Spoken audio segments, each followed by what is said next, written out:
अस्सलाम वालेकुम, this is Kaiser from ASM design academy. और आज का जो मेरा लेक्चर है वो स्टैंडर्ड स्ट्रक्चरल सिस्टम पे है। स्ट्रक्चरल सिस्टम से मुराद बिल्डिंग की कुछ टाइप्स हैं, कुछ कैटेगरीज हैं। स्टील बिल्डिंग के अंदर बिल्डिंग की क्या क्या टाइप्स होती हैं और इनका क्या पर्पज़ होता है। तो कंटेंट्स में देख लेते हैं। क्लियर स्पैन बिल्डिंग क्या चीज़ है और इसका क्या पर्पज़ है। मल्टी स्पैन बिल्डिंग क्या होती है और इसको किस पर्पज़ के लिए यूज़ किया जाता है।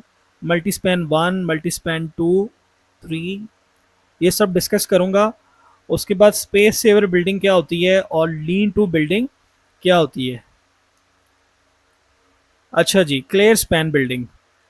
अगर मैं क्लियर स्पैन बिल्डिंग की बात करूं तो इसकी पहचान ये है कि इसका जो स्पैन है वो क्लियर होता है, यानी कि यहाँ से लेके अगर यहाँ तक आप इसकी विड्थ देखेंगे तो इसके बीच में कोई कॉलम नहीं है, यहाँ पे कोई कॉलम नहीं है, ये सारे का सारा क्लियर है ये स्पैन। तो इसको बोलते हैं क्लियर स्पैन बिल्डिंग।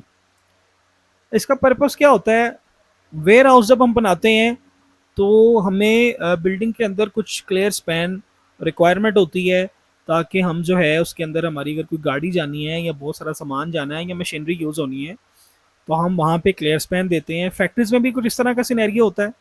और एयरक्राफ्ट हैंगर्स के अंदर जहाँ पे जो प्लेन्स होते हैं उनकी जो सर्विस की जाती है या उनका जो रिपेयर एंड मेंटेनेंस की जाती है, वहाँ पे भी हम क्लियर स्पैन बिल्डिंग प्रोवाइड करती हैं। In short clear span building का पर्पज़ ये होता है जहाँ पे आपको बहुत ज़्यादा जगह चाहिए होती है, क्लियर क्लियर जगह चाहिए होती है ज़्यादा वर्किंग के लिए, वहाँ पे हम क्लियर स्पैन बिल्डिंग को यूज़ करते हैं। अच्छा जी, दूसरे नंबर पर हमारे पास जो आती है वो मल्टी स्पैन बिल्डिंग है। उसके अंदर 3 से 4 टाइप्स हो सकती हैं। MS1, मल्टी स्पैन वन, ऐसी बिल्डिंग जिसके सेंटर में एक कॉलम होता है, वन इंटीरियर कॉलम। अगर आप इस फ्रेम को देखेंगे तो यहाँ पे एक इंटीरियर कॉलम है और इसके 2 विड्थ मॉड्यूल हैं। इसको हम बोलेंगे MS1 building, multi span one. दूसरे नंबर पे है MS2, ऐसी बिल्डिंग जिसके सेंटर में 2 इंटीरियर कॉलम्स होते हैं और उसके 3 विड्थ मॉड्यूल हो जाते हैं। इसको हम बोलेंगे MS2 मल्टी स्पैन टू। तीसरे नंबर पर है MS3, 3 इंटीरियर कॉलम्स, ऐसी बिल्डिंग जिसके सेंटर में 3 कॉलम्स होते हैं, उसको हम बोलेंगे मल्टी स्पैन थ्री बिल्डिंग। ये क्लाइंट की रिक्वायरमेंट के मुताबिक होती है। और दूसरी जो इसकी मेन रीज़न है इसको बनाने की, अगर आपके पास विड्थ बहुत ज़्यादा है, जैसे अगर आप यहाँ पे देखेंगे तो इस बिल्डिंग की विड्थ काफ़ी ज़्यादा है, तो इसके सेंटर में हमने 3 कॉलम प्रोवाइड किए हैं। ये डिपेंड करता है क्लाइंट की रिक्वायरमेंट क्या है, उसका बिल्डिंग का पर्पस क्या है। क्या उसको यहाँ पे 3 कॉलम्स प्रोवाइड करने के बाद उसके पास इतनी स्पेसिंग मौजूद होती है कि जो उसकी बिल्डिंग का पर्पज़ है वो यूज़ हो जाएगा। अदरवाइज़ ऐसी बिल्डिंग में आप इसको MS2 रख के भी डिज़ाइन कर सकते हैं, जिसकी विड्थ काफ़ी ज़्यादा होती है। इसका जो पर्पज़ है कि ये इकोनॉमिकल बन जाती है। अगर आप क्लियर स्पैन बिल्डिंग की बात करें तो इतने स्पैन के अंदर, इतनी विड्थ के अंदर अगर आप क्लियर स्पैन प्रोवाइड करते हैं तो उसके लिए आपको स्लॉब जो है वो बहुत ज़्यादा स्टीपर रखनी पड़ेगी। यानी कि अगर ये बिल्डिंग आपके पास है और इसकी कुछ विड्थ है तो आपको ये जो स्लॉप है इसको स्टीपर करना पड़ेगा, ज़्यादा रखनी पड़ेगी।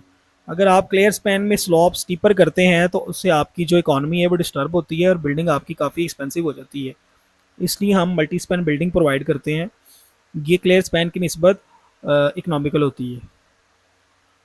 तीसरे नंबर पर हमारी एक सिंपल सी बिल्डिंग है जिसको स्पेस सेवर का नाम दिया हुआ है। यहाँ पे लिखा हुआ है reduce space by flat bottom.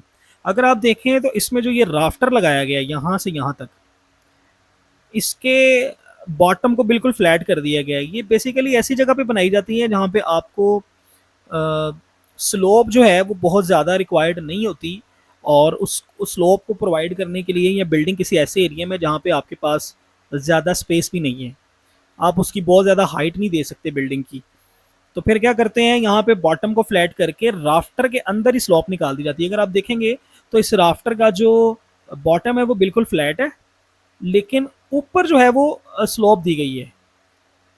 इसको हम स्पेस सेवर बिल्डिंग बोलते हैं, स्लॉप कवर्ड इन राफ्टर। ये राफ्टर के अंदर ही आपके पास जो है ना वो स्लॉप कवर की गई। उसके बाद हमारी लास्ट जो बिल्डिंग है उसको लीन टू बिल्डिंग बोलते हैं। लीन टू का मतलब है किसी चीज के साथ अटैच की गई है ये। अगर मैं आपको बताऊं तो एक्सपेंशन इन एग्जिस्टिंग पीबी। अगर आपके पास कोई पीबी बिल्डिंग है, मिसाल के तौर पर आपके पास ये कोई पीबी बिल्डिंग है, ये उसका कॉलम है, इस तरफ को कोई बिल्डिंग मौजूद है, यूं करके उस तरफ जा रही है ये। तो ये जो हमारे पास बिल्डिंग आएगी इसके साथ, ये जो हम फ्रेम एक अटैच कर रहे हैं इसके साथ, इसको हम बोलेंगे ये लीन टू है इसके साथ।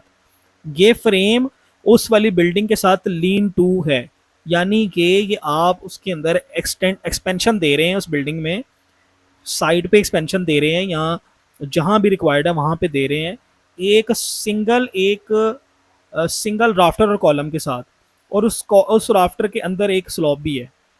इसको हम बोलेंगे lean to building. Expansion in existing PB, ये पीबी थी और उसमें ये एक्सपेंशन आ गई। दूसरे नंबर पे expansion in RCC building by PB. मिसाल के तौर पे आपके पास ये आरसीसी बिल्डिंग है कोई, और आप उसके साथ कुछ स्टील का फ्रेम अटैच करना चाह रहे हैं, तो उस सूरत में हम बिल्डिंग तो लीन टू ही होगी, लेकिन क्या होगा कि लीन टू हो जाएगी आरसीसी स्ट्रक्चर के साथ। आपने इसको आरसीसी स्ट्रक्चर के साथ अटैच किया हुआ है और ये आरसीसी स्ट्रक्चर के साथ लीन टू हो जाएगी।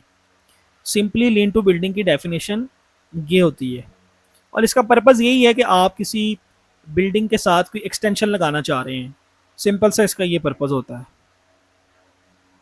अच्छा जी, लास्ट वीडियो के अंदर भी जो इससे पहले मैंने बनाई थी, मैंने बताया था कि अगर आप में से कोई डिज़ाइन को सीखना चाहता है, पढ़ना चाहता है, तो हम steel structure design course offer कर रहे हैं। और हमारा जो कंटेंट है वो PB introduction, design code and manuals, design of pre engineered steel buildings, ये सारे का सारा हमारा कंटेंट है। फीस यहाँ पे मेंशन है। अगर आप में से कोई इंटरेस्टेड है तो वो इस नंबर पे कांटेक्ट कर सकता है। मिलते हैं इंशाल्लाह अगली वीडियो में। अस्सलामु अलैकुम रहमतुल्लाहि व बरकातहू।